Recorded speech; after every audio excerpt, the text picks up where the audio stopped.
Boa noite a todos. Nós, agora à noite, então, vamos assistir ao professor Agostinho Ibáñez. O professor Agostinho Ibáñez é doutor em neurociências cognitivas, se especializou em eletrofisiologia no Max Planck Institute for Brain Research na Alemanha, em Frankfurt. Realizou estudos de pós-doutorado no Centro de Neurociências de Cuba e na Universidade de Heidelberg, na Alemanha, assim como na Argentina, país no qual trabalha assim com mais frequência, ou seja, ele trabalha em 3 países, Chile, Argentina e Alemanha.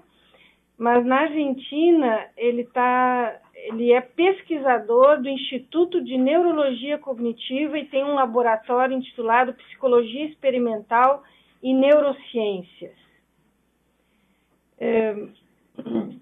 Tem também cooperado em grupos de pesquisa na Colômbia e no Chile ele trabalha na Universidade Diego Portales, que ele estava me dizendo esse ano está cotada como a primeira universidade particular do Chile.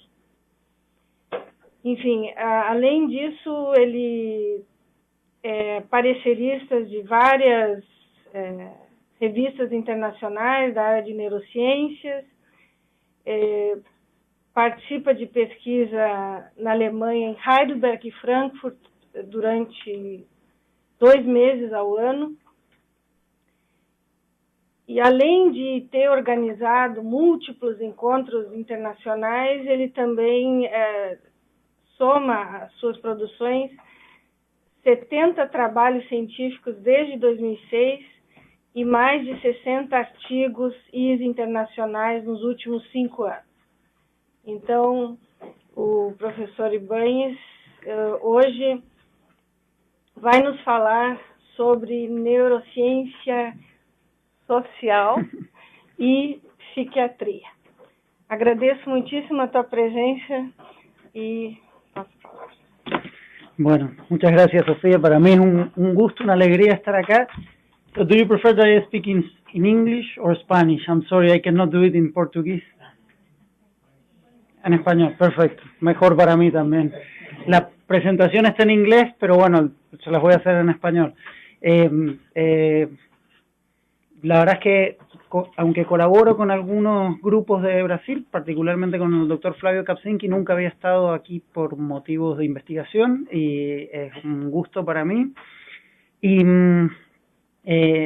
esta charla que les voy a dar tiene poco y nada de filosofía, tiene mucho de neurociencia social y de aplicaciones en neuropsiquiatría. No porque no me interese la filosofía, de hecho mi background fuerte fue en eso, sino porque básicamente yo trabajo en neurociencia social y me gusta un poco ejemplificar algunas ideas teóricas, pero desde experimentos. Así que voy a ir muy rápido, voy a mostrarle pantallazos de diferentes experimentos. Cuando ustedes quieran interrumpirme o pedirme más detalles, por supuesto, háganlo.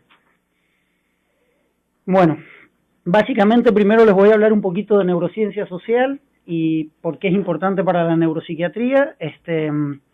Después les voy a hablar un poco de la teoría que yo vengo trabajando, que es estudiar la cognición social, pero desde las claves contextuales, que ya les voy a contar qué es eso, y en varios dominios como emociones, teoría de la mente, empatía, moral cognition y decision making y social decision making. Voy a usar Spanglish en algunos momentos porque si no es más difícil.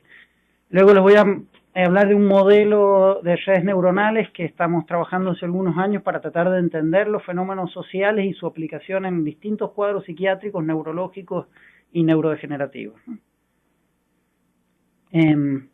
Bueno, como la neurociencia social no tiene un padre, ¿no? Podemos pensar que Maquiavelo tal vez lo sea. Maquiavelo, digamos, en contra de...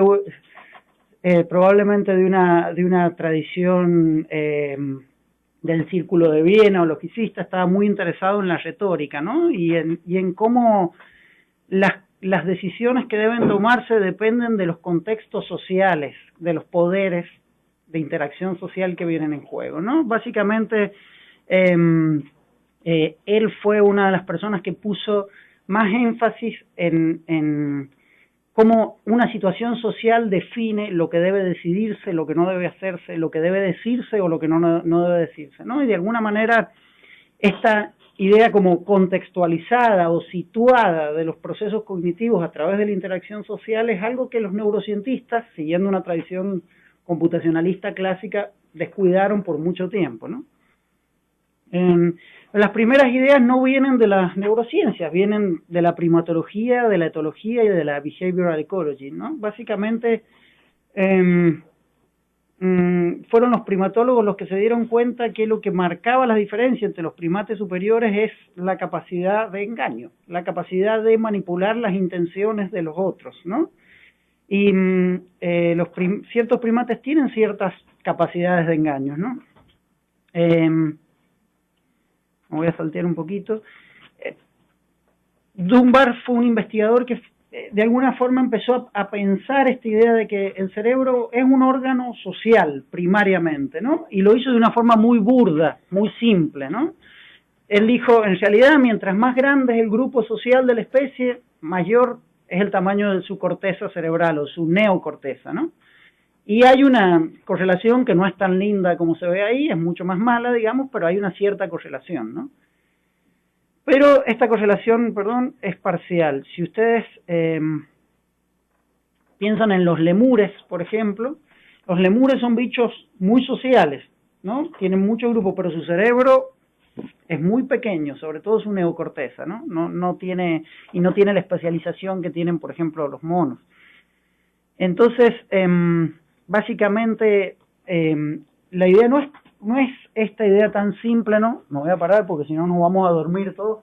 Esta idea tan simple de que a mayor grupo, mayor tamaño del cerebro, sino que en realidad, mientras la interacción social es más compleja, es más mediada por símbolos, ¿no es cierto?, medianamente, expresiones simbólicas y demás, ¿no es cierto?, el desarrollo del sistema nervioso ha ido increciendo, ¿no? Pero, ¿qué es el cerebro social? Solo para darle algunas ideas rápidas, ¿no? Por ejemplo, la corteza ventromedial prefrontal, un área muy conocida por las divulgaciones de Damasio, del caso Phineas Gage, etcétera, ¿no es cierto? Es un área muy importante para la toma de decisiones sociales, para la cognición moral, para todo lo que es cognition de alto nivel, ¿no? La amígdala, como muchos de ustedes saben, también es un área muy importante, no solo para el miedo, sino para la saliencia, la relevancia que tienen los estímulos en su contexto social. La corteza somatosensorial, ¿no? Porque en el fondo revivimos en nuestro cuerpo, como lo dicen las personas que son pro-mirror neurons, de alguna forma revivimos o experienciamos las acciones de los otros en nuestro propio sistema sensorial y motor, ¿no? La ínsula, que es un área olvidadísima, que hoy vamos a hablar mucho, hace 30 años, ahora está muy de moda, es como la vedette de las neurociencias y es un área que integra las señales corporales, la información interoceptiva, que no es propiocepción, pero se le parece, con los eventos del mundo exterior, ¿no? Y tiene un rol muy importante en la cognición. Pero bueno, también hay áreas ultra especializadas, como el giro fusiforme, ¿no es cierto?, o la face fusiform area, que es un área que se encarga del procesamiento selectivo de rostros. Procesa otras cosas, no es un sistema modular, ni mucho menos, pero es altamente especializado, ¿no? La corteza cingulada anterior, que en realidad es toda la corteza cingulada, ¿no? Pero particularmente lo que llamamos la parte anterior, porque no tiene ninguna subdivisión, versus la medial y la posterior. La parte anterior tiene un rol muy importante en la conducta motivacional dirigida a metas, en la toma de decisiones, en diversos procesos asociados a la cognición social también, ¿no? Por supuesto, las llamadas mirror neurons, que en humanos no hay mirror neurons, hay mirror systems, porque no se miden las neuronas espejo. Son distintas áreas que se han atribuido distintos roles, ¿no? Pero incluso podemos pensar en cortezas o estructuras muy básicas, como el cerebelo o el tálamo, que son estructuras que incluso regulan nuestros signos vitales, ¿no? En el caso del tálamo, intervienen en se activan selectivamente en distintos procesos sociales. Entonces, la idea que les quiero vender ahora, digamos, es que básicamente múltiples estructuras del cerebro procesan información social, ¿no? La idea es que en realidad hay múltiples networks que procesan distintos aspectos de la cognición social y vamos a llegar a eso un poco más tarde, ¿no? Si ustedes se fijan, hoy sabemos que prácticamente, por ejemplo, una de las cosas que el cerebro hace más modularmente es el reconocimiento de rostros, ¿no? Que depende principalmente del giro subfusiforme, pero ni siquiera eso es lo suficientemente especializado. Hay muchas áreas como el Superior Temporal Sulcus, ¿se acuerdan que hablamos? TPJ, esta parte que estuvimos viendo hoy que intervenía en teoría de la mente, bueno, procesa rostros también. En un área, estructuras prefrontales también procesan rostros, ¿no? El procesamiento emocional depende de una red que incluye la amígdala, pero el cingulado anterior, etcétera. La empatía por dolor, ¿no es cierto? Incluye la ínsula, el cingulado anterior, la corteza somatosensorial, el periacueducto gris, etcétera, etcétera, etcétera. Es decir, no hay un área asociada con una función, hay networks que procesan distintos aspectos de la cognición social. Y estas networks están sistemáticamente afectadas en múltiples cuadros neurológicos y neuropsiquiátricos. Estos son ejemplos nada más de cómo, tanto en cuadros neurológicos como Alzheimer o Parkinson o múltiples cuadros psiquiátricos, hay afectaciones de alguna de estas redes de cognición social, ¿no? Entonces, una forma de entender qué tienen en común muchos de los procesos de cognición social es el contexto. Nosotros no vivimos en un mundo aislado, abstracto y descontextualizado. Todo lo contrario, vivimos en un mundo situado, donde hay una situación, un particular estado anímico, un cuerpo y una situación que definen los contenidos sociales. Por ejemplo, si esto fuera una iglesia, no tomaríamos cerveza aquí, ¿no? Y si fuera un bar, no nos pondríamos a rezar, ¿no? Básicamente, el contexto social sesga notoriamente el contenido de las interacciones sociales, ¿no? Y esto influye en múltiples procesos cognitivos. Esta idea de contexto es muy vieja y a propósito un poquito de los ejemplos que mostró Sofía, esta se llama ilusión de Big-Gauss y casi todos ustedes seguramente les parece que esta es más grande que esta, ¿no? Algunos esquizofrénicos no lo hacen, así que me avisan si alguien no lo ve así. Incluso muchos de ustedes pueden saber que son iguales, pero su percepción les dice, no, este es más grande. Y este sesgo perceptual depende exclusivamente de la información contextual, de la otra información que está en la periferia y que define este target, ¿no? Pero en la cognición social es lo mismo, esa es la pregunta. Digamos, los efectos contextuales en visión de color, de forma, etcétera, son muy bien conocidos por las neurociencias desde hace más de 20 años ya, ¿no? Pero con la cognición social es bastante más complejo. Por ejemplo, aquí piensen en el contexto como esto, ¿no? El contexto sugiere que esta frase, que qué buen bailarín que sos, Mike, ¿no es cierto? Tiene como sentido dentro de este contexto porque está toda la gente contenta, el hombre está feliz, etcétera, etcétera. Debe ser un brasilero, probablemente. Y esto debe ser un argentino, ¿no? Fíjense que la misma frase, exactamente la misma frase, dependiendo de un contexto social, significa lo opuesto, ¿no? Ahora, por ende el contexto aquí es mucho más flexible. Esto es rígido y absolutamente determinado. No podemos no ver la diferencia, digamos. En cambio aquí podemos pensar que es irónica, sarcástica, o simplemente que está haciendo una afirmación literal y ya se acabó el baile, está cansado, ¿no? Etcétera. Es decir, nuestro córtex prefrontal y en realidad todo nuestro cerebro tiene que lidiar con la flexibilidad del contexto social de una forma mucho más exigente que, por ejemplo, la percepción visual. Entonces, hace un tiempo que venimos proponiendo un modelo frontotemporo-insular que en pocas palabras es así. Estructuras frontales de alguna forma participan de la actualización de la información contextual para tratar de predecir lo que va a pasar, ¿no? Otras estructuras temporales tienen que ver con la experiencia, ¿no? Cómo nosotros aprendemos que ciertas conductas se desempeñan en ciertos contextos, y qué es adecuado decir o qué es adecuado no decir, por ejemplo, en ciertos contextos, ¿no? Y la ínsula funciona como una especie de balance entre los estados internos y la situación externa, ¿no? Full Psychology aplicada a las neuronas, sí, es así. Pero bueno, así funcionan los modelos neuroanatómicos hoy en día, digamos. Les voy a dar un ejemplo para que se entienda un poquito esta idea del contexto y cómo el contexto nos sirve para predecir la conducta en base a nuestra experiencia, ¿no? Una forma simple de entender esto es mediante Action Observation, ¿no? Particularmente en este caso, un estudio que hicimos en Argentina de tangueros.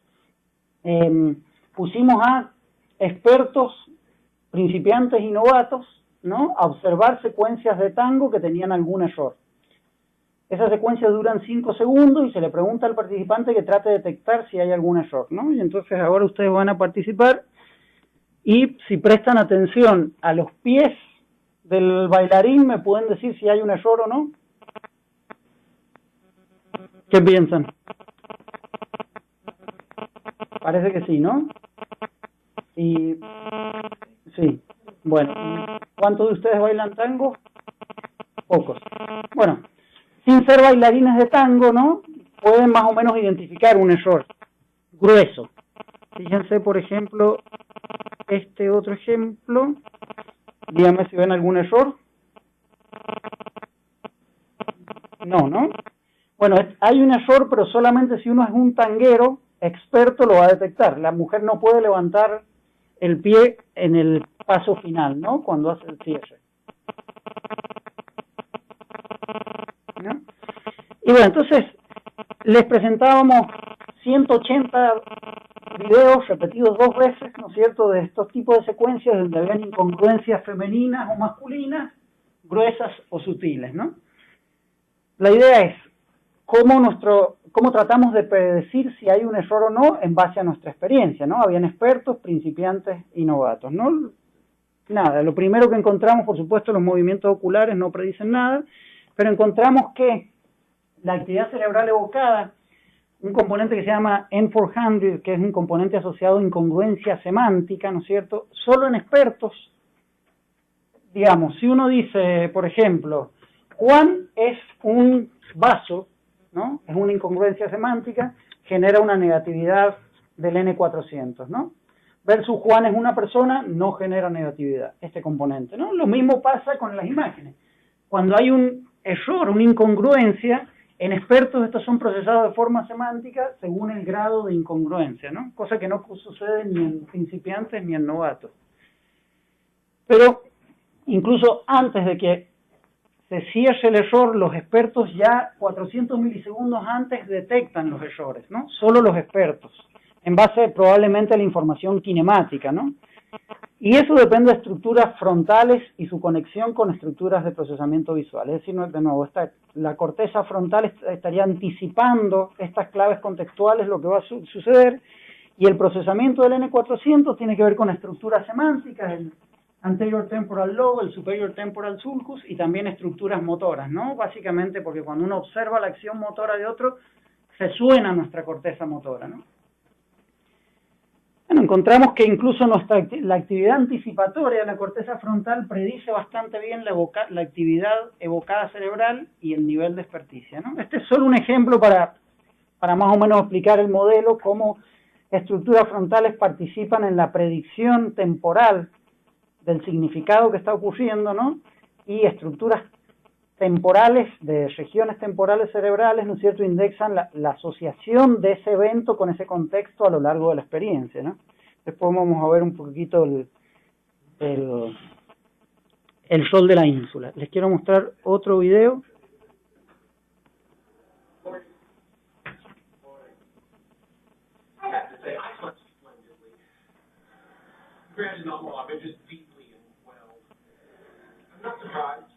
One unfolds your insomnia is to break in your neighbor's apartment and clean. Sarcasm? Think? Granted, my method may have been somewhat unorthodox, but I think the end result will be a measurable enhancement to Timmy's quality of life. Somebody, you convince me. Maybe tonight we should sneak in and shampoo her carpet. You don't think that crosses the line?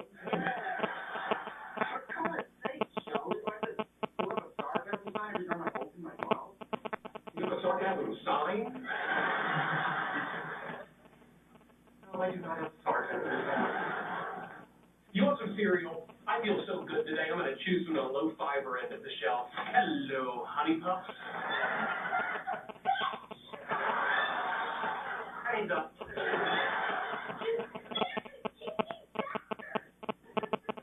But you know what?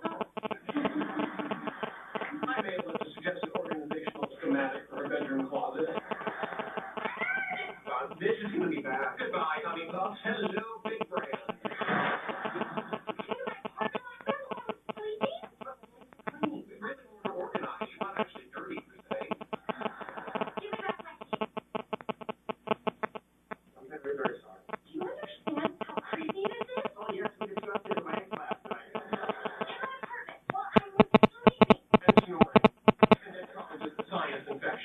But it could be sleep apnea. You might want to see an otolaryngologist. The throat doctor. What kind of doctor removes shoes from hats? Depending on the depth, that's either a proctologist or a general surgeon.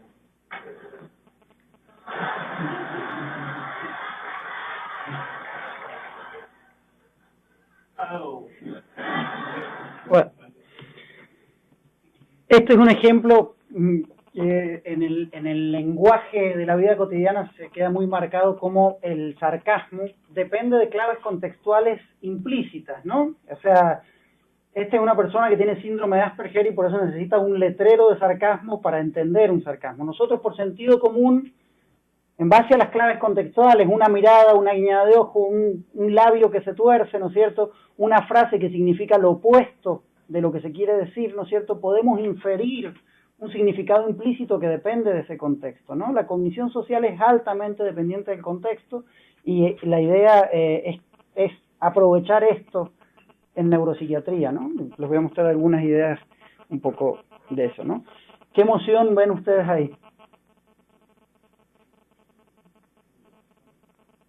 Bien, enojo, ¿no? En realidad es el senador Webb que ganó las elecciones de Estados Unidos hace varios años atrás y está muy contento, ¿no? Esa idea de cómo el emotional body language y la información contextual puede sesgar notoriamente el procesamiento del rostro. Desde Darwin pensamos que hay 6 emociones básicas que dependen de nada más que este pedazo del cuerpo, ¿no?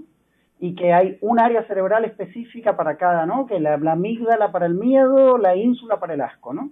Pero hoy en día sabemos que no es así y que la corporalidad y la situación modulan las respuestas emocionales cerebrales notoriamente. Beatriz de Helder, Lisa Feldman Barrett, por ejemplo, han hecho muchos estudios al respecto.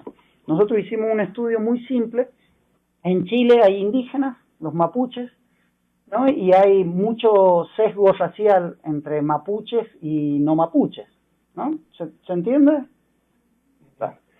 Entonces usamos el Implicit Association Test, no sé si lo conocen, es una prueba para estudiar el prejuicio racial implícito automático, muy simple, ¿no?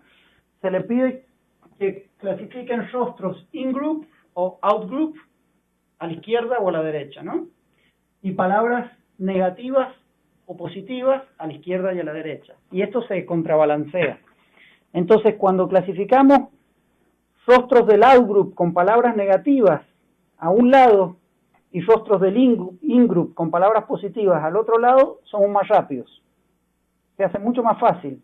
Cuando tenemos que clasificar in-group y negativo, nos demoramos mucho más, independientemente que tengamos o no prejuicio explícito, ¿no?, hacia el otro grupo.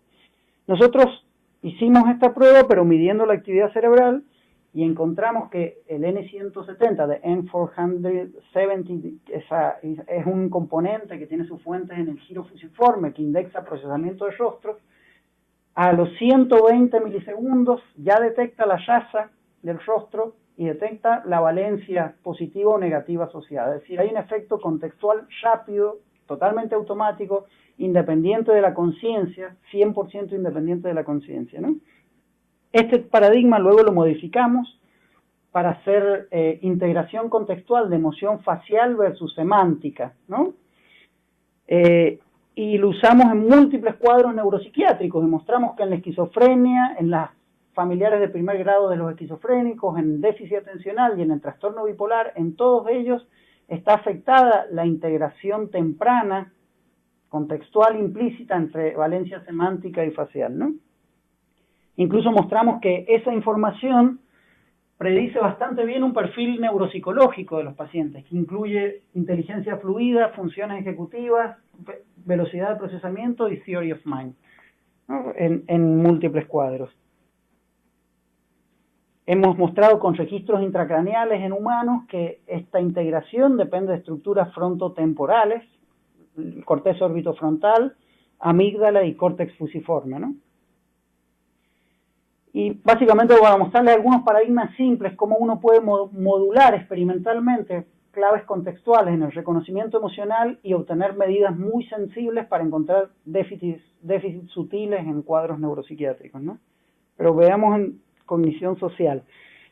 Una forma de estudiar el reconocimiento emocional de rostros es usando solo rostros con emociones, ¿no? Como Ekman, las caras de Ekman y qué sé yo, ¿no? Donde uno puede decirle al sujeto que clasifique las emociones presentándole estímulos faciales, ¿no?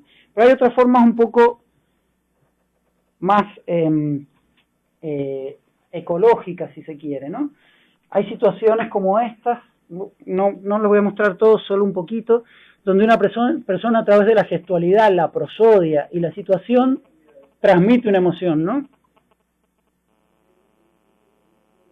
Lo voy a adelantar un poquito.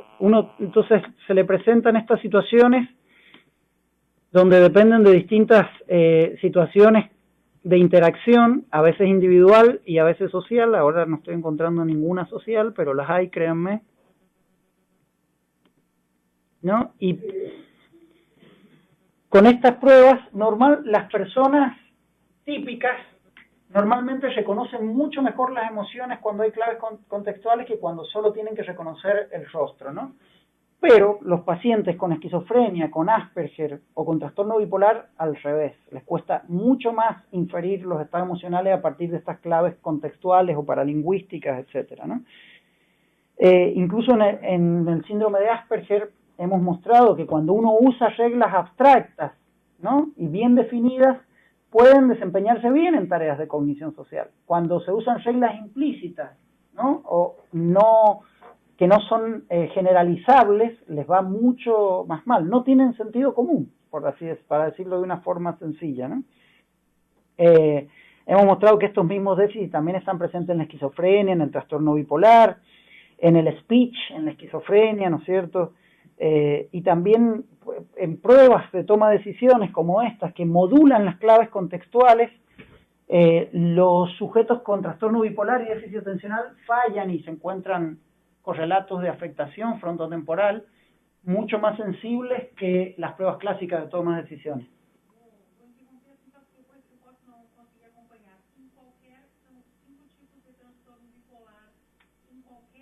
No, ojalá tuviésemos acceso a los 5 tipos. Solamente vimos bipolar 1, 2 y eutímicos, exclusivamente eutímicos, porque en manía y en depresión ya sabemos bastante bien las afectaciones que tienen, pero en eutimia hace algunos años que se sabe que no están perfectos, ¿no? Que no están del todo, que también hay déficit. Entonces queríamos investigar en eutimia y solo 1 y 2.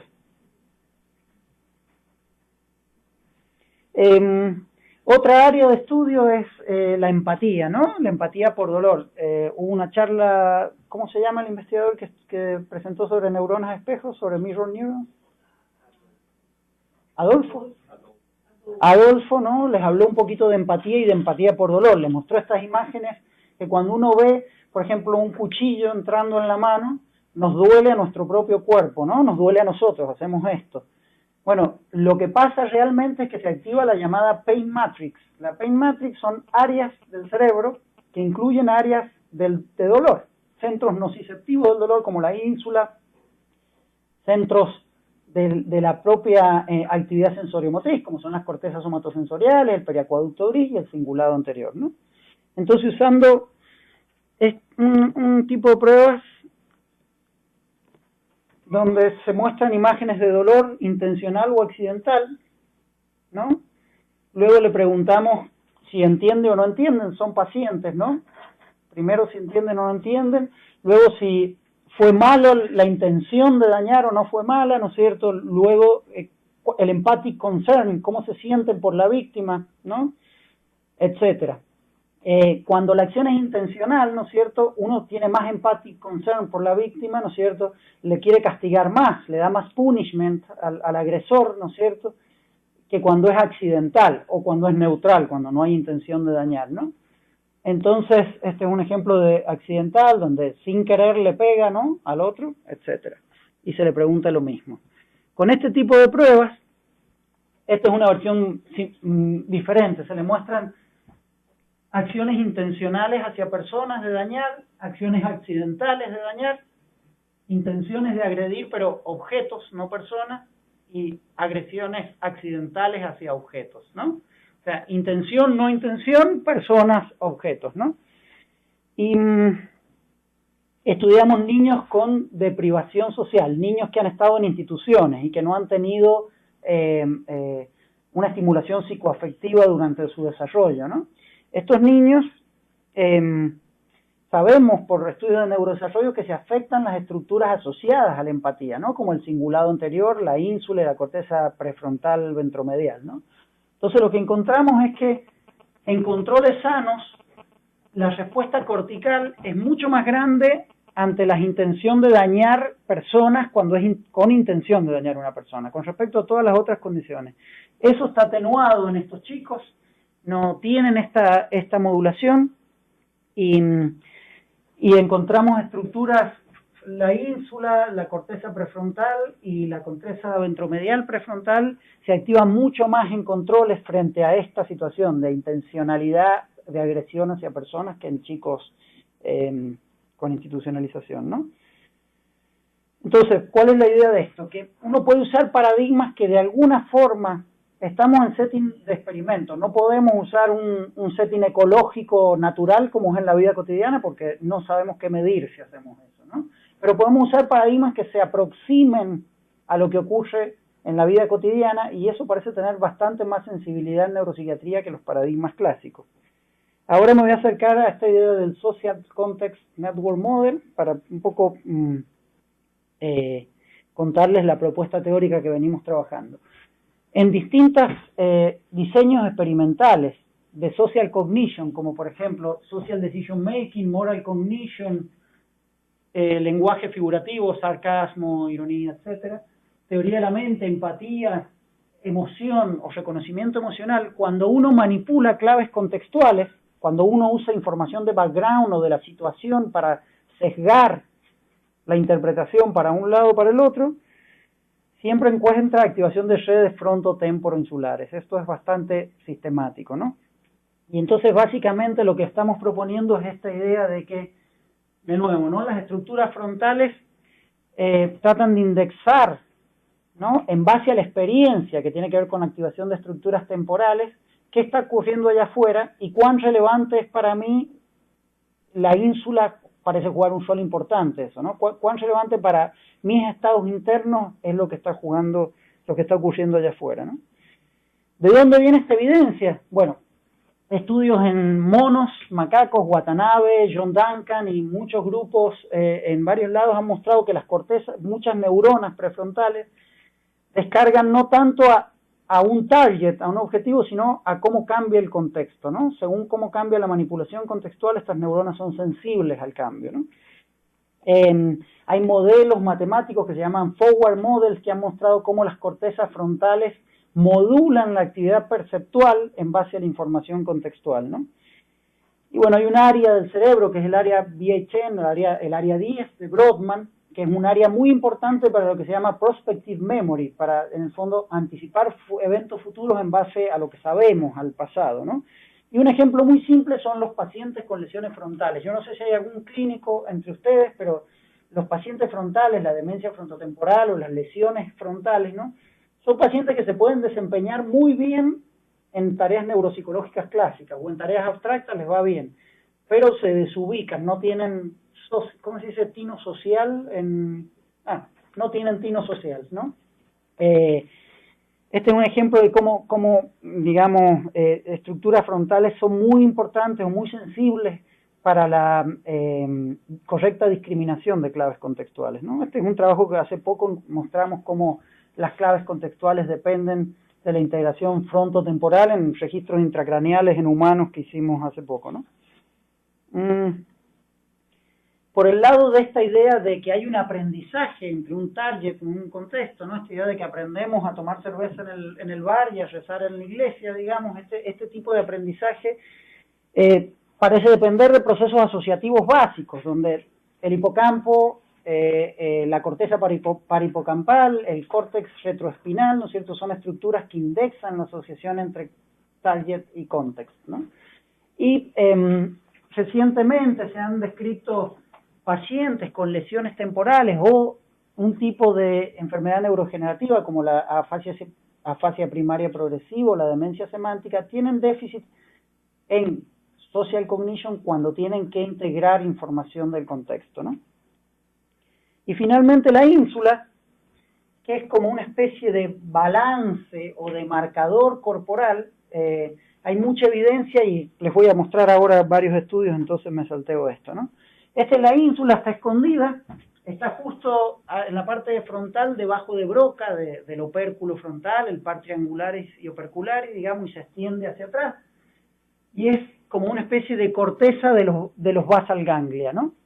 Es una estructura muy olvidada que no fue estudiada. Muchos libros de neuroanatomía no describieron la ínsula hasta hace 20 años atrás y hoy es una de las áreas que más se estudia, digamos, una área más estudiada. Es un área de convergencia de la información, recibe información de todos los sentidos del cuerpo, pero principalmente los más cercanos y primitivos, como el olfato, el tacto, ¿sí?, el gusto.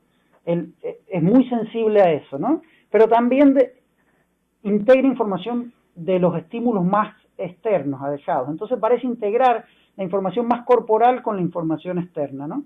Y a esto, un rol importante de la ínsula es lo que se ha llamado interoception, ¿no? Interocepción, que es parecido a propioception, pero no es lo mismo, digamos. Es como la conciencia del propio cuerpo, ¿no? En la medida que somos más, voy a decir algo que es burdo, pero para que se entienda, ¿no? En la medida que somos más conscientes de nuestro cuerpo, tenemos más activación de la ínsula, ¿no? Esa es como la idea en palabras simples, digamos. Entonces les voy a contar una serie de experimentos que hacemos para estudiar esto.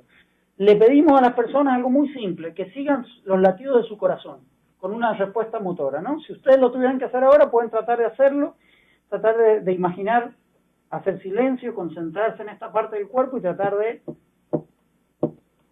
¿no?, ir marcando con un pulso por dónde va el corazón. Tum, tum, tum, tum, tum, tum. Eso es todo, ¿no? Después le damos feedback, le hacemos escuchar su corazón real, entonces ahí somos buenos, ¿no? Ahí nos va bien, tenemos mejor interocepción. Y después de nuevo los dejamos sin feedback a ver cómo siguen, ¿no? Muchas personas aprenden a seguir a su corazón, tienen como mayor sensibilidad interoceptiva, ¿no? Y otros no aprenden, ¿no? Entonces hay gente que aprende, esto es pre-feedback, con feedback y post-feedback, ¿no? Y entonces hay gente que son learners y que aprenden, entonces tienen mucho menos tiempo de reacción entre que el latido suene y que ellos responden en la condición post comparada con la pre, y hay otros que no aprenden, ¿no? Nosotros, ¿qué vimos? Que los sujetos que aprenden hay un componente que se llama HEP, Heart Evoked Potential, ¿no? Es básicamente una señal aferente del corazón que va por el nervio vago y llega a la ínsula y a la corteza cingulada anterior, y cada latido cardíaco le manda una señal a esos centros, ¿no? Nosotros medimos eso con electrodos y mostramos tanto electrodos superficiales como electrodos con registros intracraneales en pacientes epilépticos, ¿no? Donde uno tiene que poner electrodos para monitorear precirugía.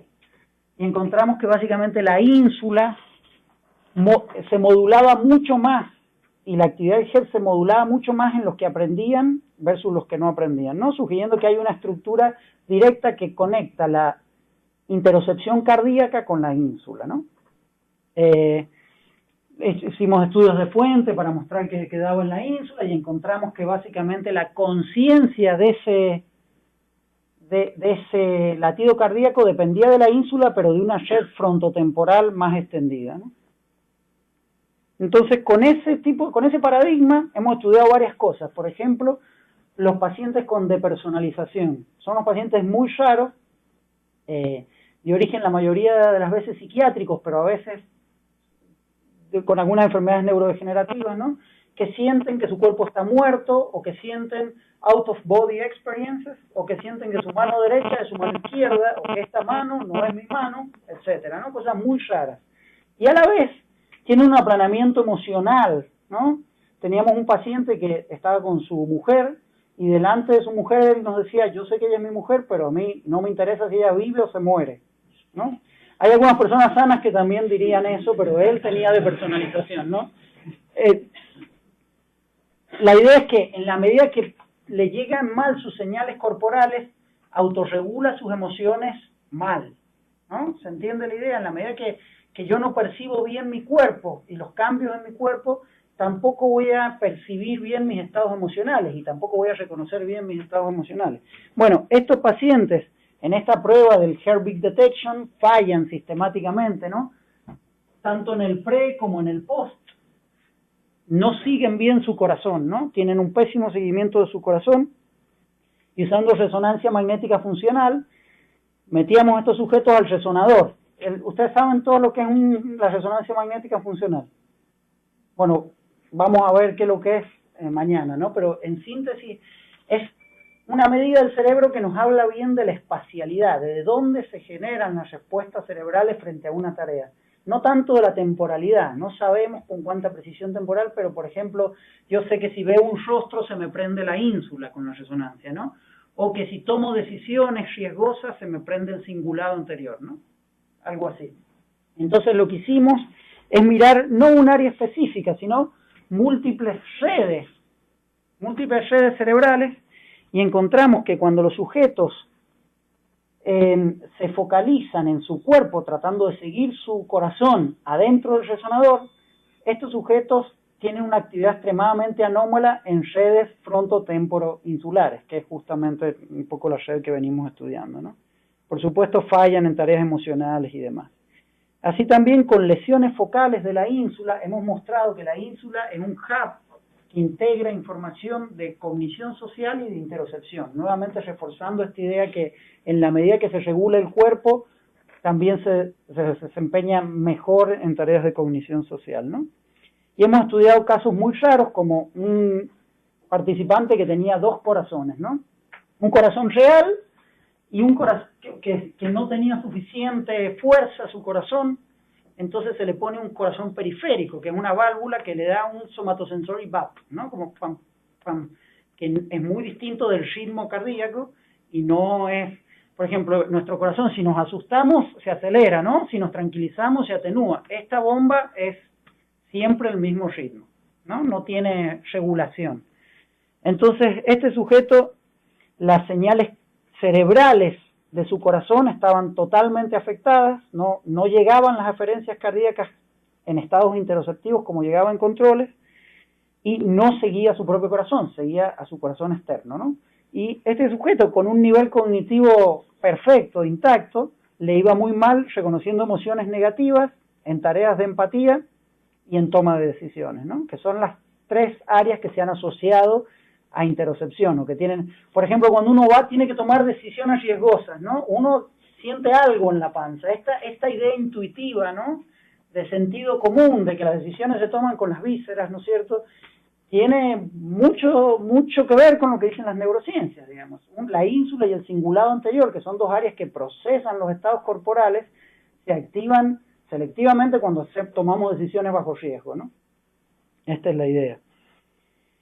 Y estudiando ya no la ínsula, sino las conexiones de las ínsulas con redes frontotemporales, tanto en pacientes con lesiones insulares como pacientes con demencia frontotemporal, hemos encontrado que este gráfico es muy difícil de entender, así que yo se los cuento, que las redes insulares se desconectan del resto de redes frontotemporales, y esto predice muy bien el desempeño en tareas de cognición social, ¿no? Mientras más desconectada está la ínsula de redes frontotemporales, peor les van en las tareas de cognición social, particularmente de empatía por dolor.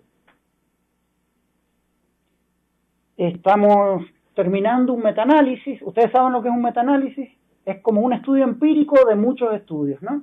Un estudio empírico reporta sus estadísticas, su valor F, su valor de probabilidad, ¿no es cierto?, su tamaño del efecto. Información estadística, ¿no? Uno puede juntar esa información a lo largo de 100 estudios, ¿no?, y hacer un estudio empírico de esos indicadores y decir, este efecto es más fuerte o este efecto es más bajo, ¿no? Nosotros hicimos un metaanálisis en el cual comparamos 150 estudios de social cognition, 90 y tantos de emoción y 48 estudios de interocepción que se han hecho, ¿no?, en la literatura, y mostramos que el área que se superpone en los tres, ¿no?, en emoción, en interocepción y en social cognition, es la ínsula. También un poquito el cingulado medial y anterior, ¿no?, pero sobre todo la ínsula, ¿no? De nuevo reforzando esta idea de que la ínsula es un hub que integra información corporal, emocional y de cognición social, ¿no? Perdón. Tenemos casos extremadamente atípicos de lesiones bilaterales de la ínsula en humanos, que hay en la literatura 4 casos reportados en toda la historia, porque probablemente se mueren antes de que se los puedan detectar. Las personas con daño bilateral en la ínsula tienen déficits selectivos en estos 3 dominios, relativamente selectivos, ¿no?, porque tienen lesiones grandes, así que tampoco es que les va muy bien en la vida, digamos, pero tienen particularmente afectados estos 3 dominios, ¿no? Bueno, hemos propuesto que el cingulado anterior con la ínsula constituyen este hub que integra estados emocionales con procesos de interacción social, ¿no? Estas ideas le hemos llevado a la demencia frontotemporal. La demencia frontotemporal es una enfermedad neurodegenerativa, casi siempre no genética, hay algunos casos genéticos muy raros, que se caracteriza por cambios en la personalidad y déficit en cognición social, ¿no? Estas personas, si uno hace una evaluación neuropsicológica, les va perfecto, no les va mal. Una evaluación neuropsicológica clásica, ¿no?, funciones ejecutivas abstractas y qué sé yo. Pero en la vida real les va muy mal, sistemáticamente mal, ¿no? Y son personas que pierden el tino social, son impulsivos, se desubican, tienen cambios de personalidad, etcétera, ¿no? Y los test tradicionales no son buenos para detectar, solamente detectan la demencia cuando ya está avanzada y cuando el paciente ya está demente, ya tiene un deterioro severo, ¿no? En las etapas tempranas no se los puede detectar. Las imágenes, la resonancia magnética estructural tampoco sirve para detectar en etapas tempranas. Si ustedes se fijan, este es un trabajo que sacamos hace unos años, no hay atrofia en las etapas tempranas de la enfermedad. Solamente cuando la enfermedad ya está avanzada empieza la atrofia frontal y frontotemporal y sobre todo los tractos frontoamigdalinos, ¿no? Ahora, pruebas de social cognition pueden detectar el déficit antes que la neuroimagen y antes que las pruebas clásicas de funciones ejecutivas, ¿no? También hemos mostrado un poco lo mismo, ¿no? El problema de la demencia frontotemporal es que se la confunde con un trastorno psiquiátrico, con un trastorno bipolar severo, con un trastorno de la personalidad limítrofe, borderline personality disorder. Entonces es muy difícil detectarlas a tiempo, ¿no? Cuando se los detecta ya tienen una atrofia avanzada y ya tienen una demencia avanzada. Entonces es muy importante encontrar marcadores tempranos. Y las pruebas ecológicas o contextuales de cognición social son muy sensibles para detectar estas patologías en etapa temprana, ¿no? Si ustedes se fijan, este es el modelo que proponemos y este es el patrón de atrofia temprana. Son las áreas que se van atrofiando tempranamente en esta enfermedad y ustedes pueden ver que hay un overlap muy alto, ¿no? Estas patologías tienen déficits selectivos en cognición social, en múltiples dominios de cognición social, y cuando las claves son contextuales o implícitas fallan mucho más. Bueno, ya hemos mostrado que el patrón de atrofia afecta redes frontotemporoinsulares asociadas cuando hay una cosa que se llama voxel-based morphometry. Es una técnica estructural. Uno mide el tamaño de cuánto se atrofia o no se atrofia una corteza, ¿no? Básicamente eso, una estructura subcortical. Y eso lo correlaciona con el desempeño en distintas tareas. ¿Se entiende la idea? Más o menos. Bueno, mañana la vamos a entender mejor, pero básicamente, por ejemplo, uno puede estudiar cómo si a mí se me atrofia más el giro fusiforme, reconozco menos los rostros, ¿no? Y eso a lo largo de los sujetos. Sujetos que tienen un poquito así de atrofia, reconocen así el rostro. Sujetos que tienen un poquito así de atrofia en esta área, reconocen mucho menos el rostro, ¿no? Eso hace el Voxel-Basel Morphometry. Entonces mostramos que en tareas de teoría de la mente, reconocimiento emocional y reconocimiento facial, las redes, de nuevo, fronto-temporoinsulares son cruciales, ¿no? Son las que determinan el grado de desempeño en estas tareas. De nuevo, hemos mostrado cómo redes frontotemporales están involucradas en la toma de decisiones y de forma selectiva en la demencia frontotemporal comparada con otras enfermedades neurodegenerativas como Parkinson, Huntington disease o Alzheimer disease. Otra área en la que los pacientes con lesiones frontales tienen déficit es en lo que se llama moral judgment, ¿no? Uno le puede presentar situaciones donde hay, por ejemplo, una intención de agredir a otro o no hay una intención de agredir a otro y el resultado es que resulta dañado el otro o no resulta dañado, ¿no? Es decir, hay intention, non-intention y un outcome positivo o negativo, ¿no? Esa es básicamente la idea. Y entonces, si yo tengo intenciones de matar a alguien, aunque no lo mato, mi conducta moral es buena o mala. Es solo para ver si están dormidos. Mi conducta moral es mala, ¿no? Incluso si la persona no se muere, ¿no? ¿Se entiende el punto? O sea, sí, bueno, para algunos de nosotros al menos, digamos. Bueno, para los pacientes con demencia frontotemporal, si el tipo no se muere, sos un poquito mejor, digamos, no sos tan malo, ¿no? Esta es la idea. Y fallan sistemáticamente, al igual que pacientes con lesiones frontales, ¿no? Y son pacientes que entienden perfectamente el contenido moral, no es que no entiendan, sino que tienen una moral utilitaria, ¿no? Si el tipo no se murió, está bien, es menos grave, digamos. Y es interesante porque en múltiples pruebas cognitivas podemos mostrar que estos señores tienen su capacidad de argumentación y razonamiento intacta, no es que no entiendan. Si uno les hace un cuestionario de normas morales, les va bien, no les va mal, ¿eh? Simplemente tienen otra forma. Con estas pruebas de empatía, ¿no? También hemos mostrado que sienten menos empathic concern por la víctima, ¿no? Cuán mal usted se siente por la víctima cuando la intención de dañar es intencional, ¿no es cierto? Normalmente uno se siente mal por la víctima. Ellos se sienten sistemáticamente menos mal que los controles, ¿no? Y nosotros controlamos que este efecto no se explique por grado de atrofia cerebral, por nivel de educativo, por inteligencia, por nivel de funciones ejecutivas o por desempeño en otras tareas de cognición social. Hacemos covarianza, análisis de regresión y un montón de resultados y este efecto no se explica por nada. Eso es un déficit primario de la demencia frontotemporal, ¿no? Incluso en otras enfermedades neurodegenerativas no cognitivas, la neuromielitis óptica es una enfermedad de los nervios del sistema nervioso periférico, se afecta el sistema músculo-esquelético y muy poquito el cerebro, ¿no? Algunas pequeñas, probablemente yo tenga más atrofia que una neuromielitis en mi cerebro, ¿no? Tiene muy poca afectación cerebral. Sin embargo, las pruebas de cognición social son, y en este caso reconocimiento de emociones negativas, por ejemplo, son sensibles para detectar pequeños déficits, cuando no hay ningún otro déficit, digamos, en procesamiento de funciones ejecutivas. O incluso en patologías genéticas raras como el síndrome de Cockayne, que son personas que a los 35 años ya tienen una demencia severa, ¿no? Esta idea de contexto no se limita a la cognición social, digamos.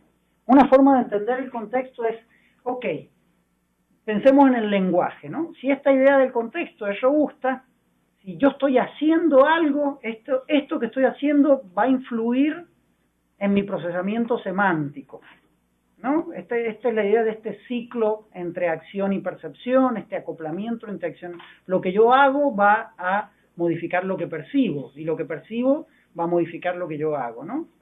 Esta es esta idea de integración contextual ahora en el campo del lenguaje y la acción, ¿no? Entonces, por ejemplo, usamos un paradigma que se llama Action Sentence Compatibility Effect, que básicamente es, por ejemplo, cuando ustedes llegan a una puerta y tienen que golpear la puerta, ¿cómo golpean? Hagan el gesto.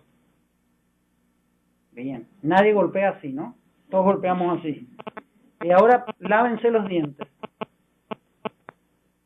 Todos se lavan así y no así, ¿no? O sea, hay acciones que yo puedo describirlas semánticamente que implican mano abierta o mano cerrada. Al llegar a la puerta, Pepita golpeó, ¿sí? O Juancito en la mañana se lavó los dientes. O la obra estuvo muy bien, muy buena, Rocío aplaudió, ¿no? Yo le puedo pedir a los participantes que cuando escuchen esa oración, respondan. Pero que respondan con la mano abierta o con la mano cerrada. Nada más. ¿Y qué sucede? Cuando hay compatibilidad entre el verbo y la acción, los tiempos de reacción son más rápidos. Cuando hay incompatibilidad, reaction times son más lentos. ¿Se entiende el efecto? Esto sugiere una especie de acoplamiento entre el sistema motor y procesamiento lingüístico, ¿no? Con este paradigma nosotros lo hemos mostrado conductualmente y también con registros intracraneales. Hemos mostrado que hay un acoplamiento entre áreas de procesamiento semántico, como el superior temporal sulcus o Broca, el área de Broca, ¿no es cierto?, con áreas motoras y premotoras, ¿no? Es decir, estas dos áreas se acoplan dependiendo de la situación contextual. Y hemos mostrado que eso está afectado en Parkinson, en la enfermedad de Parkinson, ¿no? Es decir, la enfermedad de Parkinson se afecta primaria y tempranamente los ganglios basales, que son estructuras de procesamiento de hábitos motores automáticos, ¿no? Está afectada y no se explica por otros déficits y está asociada al procesamiento de verbos de acción. Pero también está afectada en la enfermedad de Huntington, que es otra patología motora, y también en la esclerosis lateral amiotrófica, ¿no? Entonces, para ir cerrando, la idea es que nosotros vivimos en un mundo constantemente cambiante, ¿no? Impredecible, donde la situación cambia constantemente y nosotros tenemos que anticiparnos y predecir qué está pasando. En el mundo social eso es mucho mayor. Siempre estamos tratando de entender qué está pensando aquel o aquella, o qué quiso, o qué pensó, o qué imaginó, ¿no? Y en la medida en que nosotros podemos anticipar estas situaciones, nos desenvolvemos mejor en el mundo social. Esto está seriamente afectado en el déficit, en el autismo, en la esquizofrenia, en la demencia frontotemporal, en muchos cuadros, ¿no? En un laboratorio nosotros no podemos recrear la vida social. Es demasiado compleja y si hacemos eso no sabemos qué estamos viviendo. Pero sí podemos acercarnos con diseños experimentales que traten de captar al menos alguna de los aspectos de las claves contextuales sociales, y estas herramientas suelen ser bastante más sensibles en el campo de la neuropsiquiatría, ¿no? La otra idea es que los procesos cognitivos complejos no se explican por una neurona, no se explican por un área, ni siquiera se explican por dos áreas, se explican por el acoplamiento temporal transiente, es decir, que se acoplan y se desacoplan áreas muy distantes del cerebro de acuerdo a diferentes procesos, ¿no? Esto nos saca al menos de un atomismo de funciones, tal vez nos lleva a otro problema, no lo sé, pero al menos nos saca de un atomismo y nos lleva hacia una especie de modelo mucho más dinámico, ¿no? Más de interacciones dinámicas del cerebro para entender las redes sociales. Y el otro punto para la neuropsiquiatría, que tal vez no sea de tanto interés para ustedes, es que con las neurociencias hemos mostrado, la neurología tiene una tradición nosológica, trata de entender, no sé, el síndrome de Down tiene tal característica y tiene una causa genética, ¿no? La alteración de un cromosoma. La psiquiatría y la neurología trata de aplicar ese modelo nosológico que tiene una causa etiológica única y que se distingue de otra enfermedad, ¿no? Las neurociencias nos muestran que eso no es así en el caso de la psiquiatría y en el caso de la neurología. Por ejemplo, hay trastornos de impulsividad en el déficit atencional, en la demencia, en la esquizofrenia, en el trastorno de Parkinson, ¿no? Diferentes cuadros tienen la misma afectación, o distintos sistemas neurotransmisores. El sistema dopaminérgico está afectado en múltiples cuadros psiquiátricos, neuropsiquiátricos, o el sistema serotoninérgico, ¿no? Entonces, la idea de que hay como estancos o categorías únicas para cada cuadro psiquiátrico y neurológico se desdibuja un poquito en la neurociencia social. Más bien hay dimensiones que atraviesan distintos cuadros y que están afectadas de mayor o menor medida. Y la idea es que usar paradigmas de cognición social y de contexto puede ser no solo divertido o aburrido, depende, sino puede ser útil, ¿no? Puede ser más sensible para detectar déficits sutiles en distintos cuadros neurológicos. Bueno, Bueno, quería agradecer a mis dos laboratorios, el de Chile y el de Argentina. Todos ellos son estudiantes de doctorado o postdoc o investigadores de carrera. Y el grupo de colaboradores internacionales. Muchas gracias.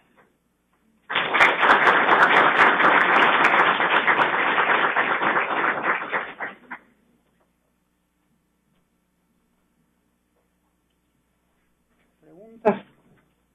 Si alguien tiene alguna consulta, me pueden escribir.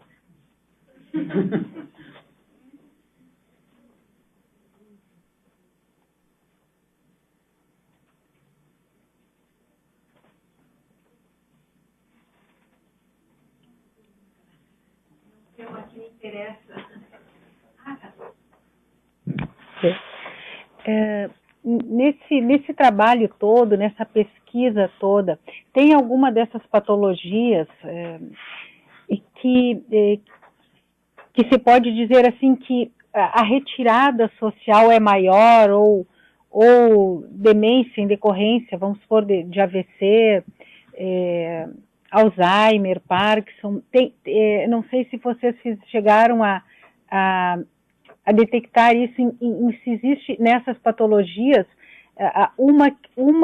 né, se existe assim uma hierarquia, digamos assim, de uma retirada ou mais rápida, tentar ser retirado do meio social mais rapidamente, ou ainda em número assim de acometidos dessa patologia. Vamos supor, alguém que tem Alzheimer, no sentido de observação, se retira através de sintomas, pode ser, né, mais rápido do meio social. Eu, por exemplo, conheço convivi com alguns idosos depressivos, com demência em decorrência de AVCs, e eu pude, assim, observar com uma certa frequência, e meio rápido até, viver en retaguarda, como yo usaba. Claro, sí. Bueno, yo no trabajo esa área, pero hay un investigador que se llama John Cacioppo, que está en la Universidad de Chicago, y él estudia loneliness, cómo la soledad influye en los cuadros, en las personas sanas y en los cuadros psiquiátricos y neurológicos, ¿no? Y él ha hecho un trabajo fantástico. Él ha mostrado, por ejemplo, en la depresión, él lo que estudió biomarcadores en la depresión y comparó los hábitos de socialización de los depresivos con una población grandísima y controló por un montón de factores, ¿no?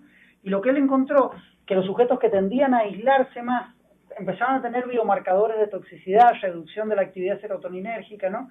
Él lo ha hecho en autismo y en Asperger también, o sea, hay una interacción en los Asperger y en los chicos autistas, ¿no? Los chicos autistas y con Asperger que tienden una tendencia a la socialización, tienden a tener un desempeño muy superior independientemente del nivel intelectual, independientemente, ¿no? O sea, incluso con nivel intelectual más bajo tienen mejor desempeño, ¿no? Y hay un proceso de autorregulación, básicamente hormonal, neurohormonal, ¿no? La oxitocina, la vasopresina y todo esto, que depende mucho de la interacción activa, concreta. En la medida que nos relacionamos más, liberamos más oxitocina, eso es así, ¿no? Entonces hay una circularidad. Yo no lo he estudiado, pero bueno, hay no mucha gente, hay un grupo de gente que lo está estudiando. Obrigada.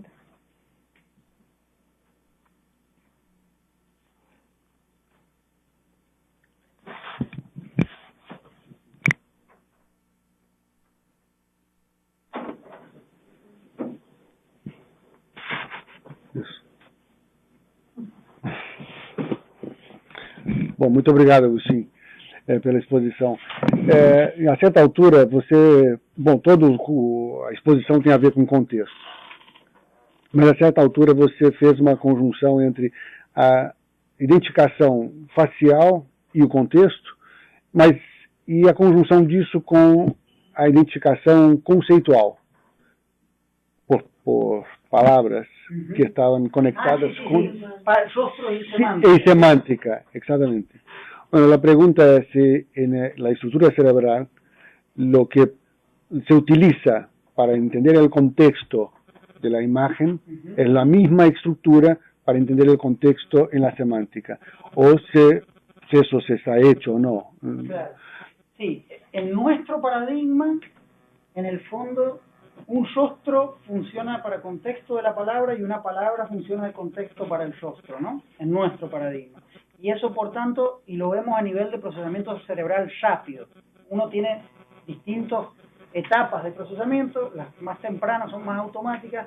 Eso lo vemos en centros de reconocimiento de rostro, el giro fusiforme principalmente, ¿no? Pero hay otros enfoques. Hay una mujer que se llama Lisa Feldman-Barrett, que ha estudiado el lenguaje como contexto para el reconocimiento de las emociones en el rostro, ¿no? Y ella tiene otro approach, mucho más en la dirección de cómo el lenguaje puede invertir o puede afectar la percepción de contenidos emocionales del rostro o de otro tipo de estímulos. En nuestro caso es un microcontexto ultra automático y muy rápido, ¿no? Y además están conectados. Y están, claro, uno en el otro, la influencia de uno en el otro, claro. Lisa Feldman-Barrett tiene un trabajo excelente, muy bueno, ha mostrado de forma impresionante cómo el lenguaje suprime estímulos muy salientes con carga saliencia emocional muy fuerte, ¿no? Eso habla de que en el fondo el procesamiento del lenguaje supuestamente más tardío, pero influye rápidamente a nivel perceptual, a nivel de las percepciones de emociones, que es rapidísimo, que se puede en 100 milisegundos.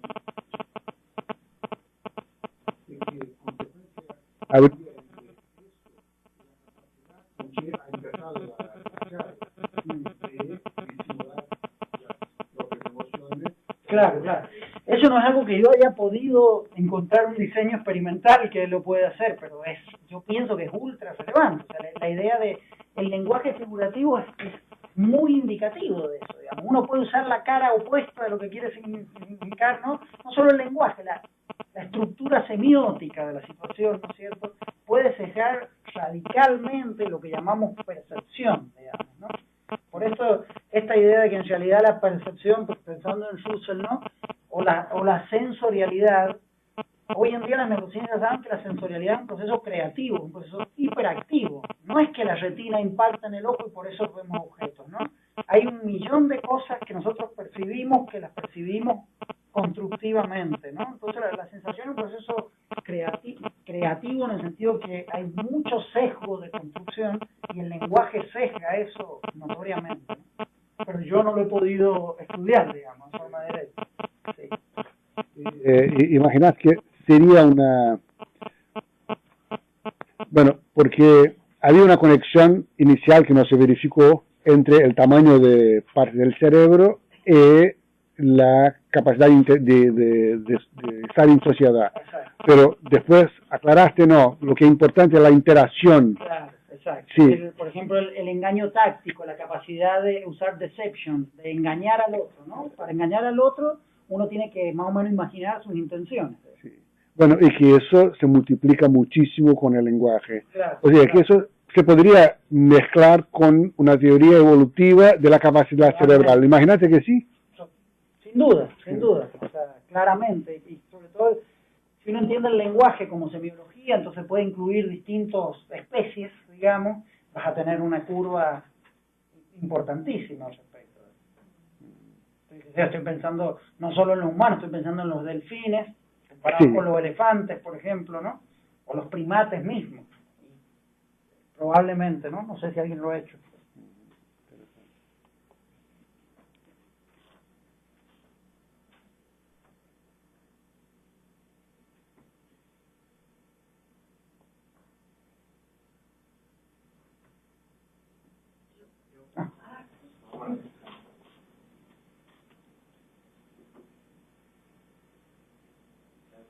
Esse modelo que vocês propuseram, Social Context Network Model, ele é baseado somente em trabalhos do grupo de vocês ou em observações de outros trabalhos? Ele é um modelo bem recente. Claro, yo ahora he mostrado básicamente el 90% son trabajos míos, ¿no? Pero ese modelo en particular lo hemos propuesto nosotros, pero hay 4 modelos muy parecidos, ¿no?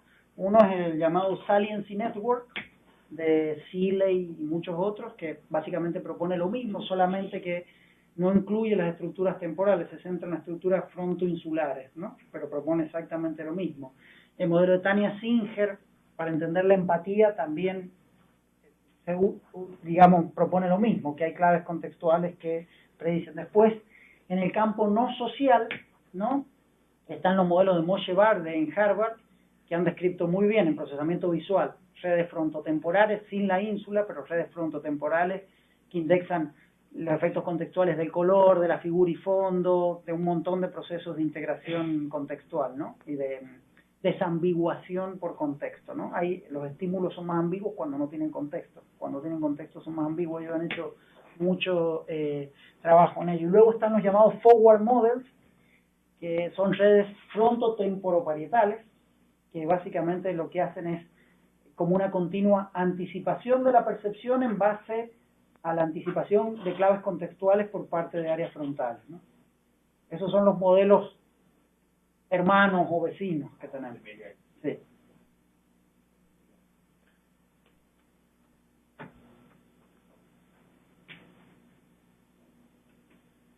Bueno, sí. Yo tengo una cuestión, es que esos experimentos identifican, ¿cómo se dice? Déficits. Sí, exacto. Déficits. Provocados o genéticamente o por lesiones. Y eso, ustedes como que tienen ustedes hacen esos test psiquiátricos para definir enfermedades, sí, claro. para digamos así, detectar claro. en los pacientes cuál es la enfermedad antes de hacer los testes. Los testes los experimentos, digamos, que ustedes hacen son posteriores al diagnóstico. Claro. El diagnóstico, sí, para poder publicar tenés que hacer un diagnóstico en base a ciertas pruebas. En algunos casos, como en el Parkinson, es muy sencillo, porque si tenés tal patología motora y si resultaste positivo ante la prueba de levodopa, o sea, si mejoró tu cognición motora pues después de la levodopa, probablemente tengas Parkinson, ¿no? En el caso, qué sé yo, del X frágil o el síndrome de Williams, es una mutación genética la que te dice tenés esto o tenés lo otro. Ahora, en los cuadros psiquiátricos, por ejemplo, de esquizofrenia, hay un listado de síntomas que determinan que ese paciente tiene tal enfermedad, ¿no? Pero nuestro approach no está basado en sintomatología, sino en procesos cognitivos, particularmente de cognición social, ¿no? Pero el diagnóstico es clínico, en base a síntomas, ya sea a nivel genético o a nivel conductual, digamos. Depende de qué cuadro estemos hablando. El síndrome de Cocaine es una alteración genética. Las lesiones cerebrales o le haces una imagen, una resonancia, y entonces encontrar que tiene un hueco en tal parte del cerebro, ¿no es cierto?, un tumor o lo que sea, y entonces por eso tiene tal lesión, ¿verdad? Pero nosotros no hacemos, no tratamos de definir el diagnóstico, tratamos de definir qué procesos están involucrados en ese diagnóstico, ¿no? ¿Y ustedes han acompañado así personas que intentan mejorar sus capacidades cognitivas? ¿O? Hemos hecho, estamos empezando a hacer ese tipo de estudios. O sea, hoy en día es una necesidad por los programas de intervención, de rehabilitación, ¿no es cierto?, de poder medir pre y post, no solo si el paciente dice que se siente mejor o el familiar del paciente que no da más dice, bueno, está un poquito mejor ahora, ¿no? Eso es muy importante, pero hay muy pocos estudios que midan, digamos, con estas técnicas, y estamos para allá. Hasta ahora nos ha ido mal, muy mal. Hemos hecho estudios, por ejemplo, con mindfulness en pacientes con ansiedad, que hacen terapia de mindfulness intensiva, y hemos medido interocepción y social cognition y no hay mejoras, nada. Después sí hemos tenido mejoras con pacientes con atrofia cortical posterior. Son unos pacientes que es un subtipo de Alzheimer, que en vez de atrofiárseles primariamente el hipocampo, ¿no?, se les atrofian estructuras secundarias de la visión. No pierden la visión, pero no pueden reconocer las totalidades. Por ejemplo, las palabras, pueden ver una P, una A, una R y una A, pero no pueden ver para, ¿no? No pueden ver la totalidad perceptual. O una escena, por ejemplo, esta escena de empatía por dolor, ¿no? Pueden ver un bate, pueden ver una persona incluso, pero no pueden entender que esta persona está agrediendo a otra, ¿no? con esas personas hemos tenido un poquito, hemos hecho entrenamiento y tenemos algunos resultados, algunos publicados tibios, ¿no? No muy fuerte. Ahora estamos haciendo con TBI, que es stroke, perdón, ¿cómo se dice en español? Derrame, ¿no? Claro, que han tenido algún tipo de accidente cerebrovascular, ¿no? Claro, una ABC, perfecto. Sí, acá dicen ABC. Perfecto, que han tenido un ABC, y en el caso de los ABC ellos tienden a recuperarse bien, ¿no? Los pacientes con ABC, todo en general tiene un periodo crítico que dura hasta 6 meses y después se mejora, pero si uno hace rehabilitación y entrenamiento, les va mucho, se rehabilita mucho mejor. Y lo que estamos haciendo ahora es Parkinson y afasia primaria progresiva. En Parkinson estamos haciendo TMS, estimulación magnética transcraneal, cuando ellos hacen rehabilitación motora. Esto no es social cognition, ¿no? Pero estimulamos áreas motoras cuando están haciendo tareas de coordinación motora, ¿no es cierto? Y bueno, mejoran un poquito, pero el Parkinson siempre va para abajo, ¿no? Por más que, o sea, un Parkinson sin rehabilitación va así, y un Parkinson con rehabilitación va así. No es que no va empeorando, pero va empeorando más lento. Y el último es con afasia primaria progresiva. Lo que estamos haciendo, estimulación de áreas motoras durante la producción de verbos de acción, ¿no? Porque como las áreas motoras intervienen el de la producción del lenguaje en general, pero donde vemos efecto con una técnica que es parecida al TMS, pero se ponen unos pequeños electrodos que estimulan eléctricamente el cerebro, ¿no? Y a ellos le hacemos producción del lenguaje y tienen cierta mejoría, ¿no es cierto?, con estimulación eléctrica durante la rehabilitación, que sí. Pero es un área que no hemos desarrollado tanto y que queremos potenciar, queremos desarrollar.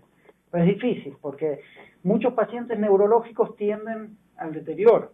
Entonces, los efectos de la rehabilitación son disminuir o retrasar el deterioro, no mucho más.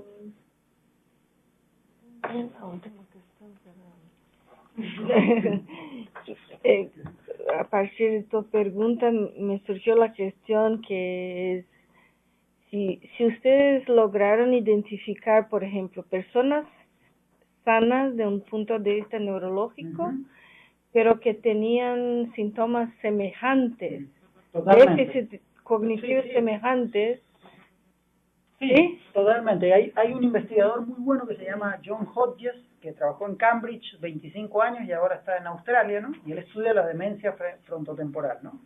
Y él ha descrito casos de lo que él llama fenocopias de la demencia frontotemporal, que son pacientes que se comportan exactamente igual que una demencia frontotemporal, es decir, tienen cambios de personalidad, cambios en social cognition, ¿no es cierto?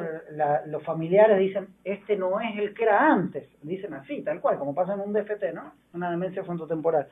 Pero no progresan, es decir, no aparece el deterioro y no aparece nunca la atrofia cerebral, digamos. No tienen DFT y nadie sabe qué son, nadie sabe por qué. Hay casos que ahora se llaman conversión, que es como los viejos casos de la histeria que describía Freud, ¿no? Que están siendo estudiados por las neurociencias y son una cosa rara, digamos. Nadie sabe bien qué son, digamos. Sí, son casos raros, digamos, pero los hay. Sí, entonces en eso, digamos, la causa-efecto, la causalidad sería invertida, está invertida, ¿no? Sí, o sea, no hay una relación 1 a 1 entre estructura y función, eso es así, y eso lo sabemos no solo por eso, por un montón de cosas. Hay pacientes que tienen demencia frontotemporal o demencia de Alzheimer y tienen un cerebro intacto, a nivel estructural por lo menos, ¿no? No tienen tienen la atrofia de una persona de 50 años, pero tienen una demencia severa. Y hay pacientes que tienen una atrofia severa y no tienen enfermedad de Alzheimer o demencia frontotemporal. Entonces, la estructura del cerebro es una medida muy gruesa para saber si ese cerebro funciona bien o mal. En algunas circunstancias nos sirve, en otras no.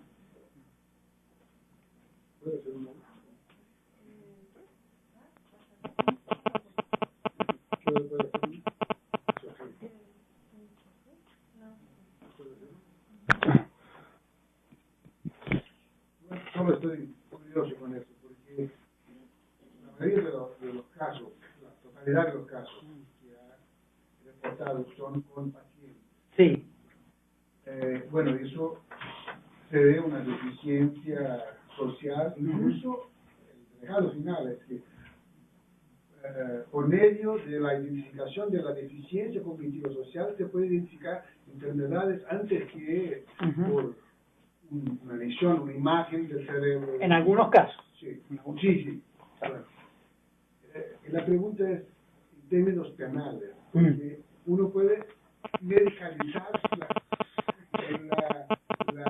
te voy a mostrar el comportamiento social para intentar ver que en estos casos sí, te quiero fíjate, eso lo estamos discutiendo en este paper básicamente, ¿no? Esta idea, por ejemplo, en el Decision Making in Frontotemporal Dementia, Clinical, Theoretical and Legal Implications, ¿no? Hay, por ejemplo, las regulaciones legales de que si una persona tiene demencia o no tiene demencia son espantosas. O sea, lo que la Corte decide está basado en pruebas que son de 60 años atrás, que son absolutamente insensibles, no sensibles para la demencia, ¿no? Y que, por ejemplo, nosotros como hemos mostrado sistemáticamente que la toma de decisiones, paradigmas simples de toma de decisiones, muestran una afectación temprana en la demencia frontotemporal, antes que el déficit cognitivo, antes que la atrofia, ¿no es cierto? Lo que estamos diciendo, el sistema legal está un poquito retrasado y además se basa en un concepto filosófico de free will como todo o nada, ¿no? ¿Tiene free will o no tiene free will? Lo cual es absurdo.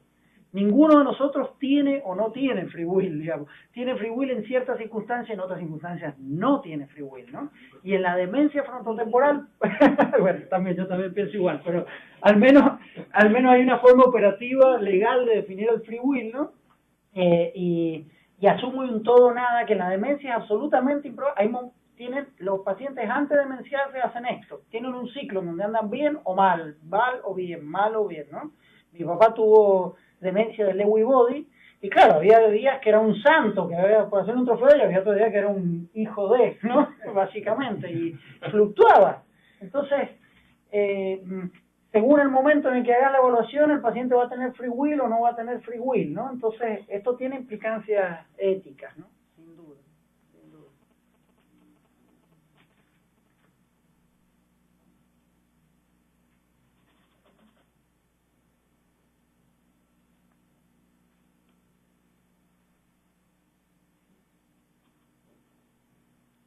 Bueno, ya es muy tarde y nos tenemos que ir algunos a tomar cerveza y otros a dormir.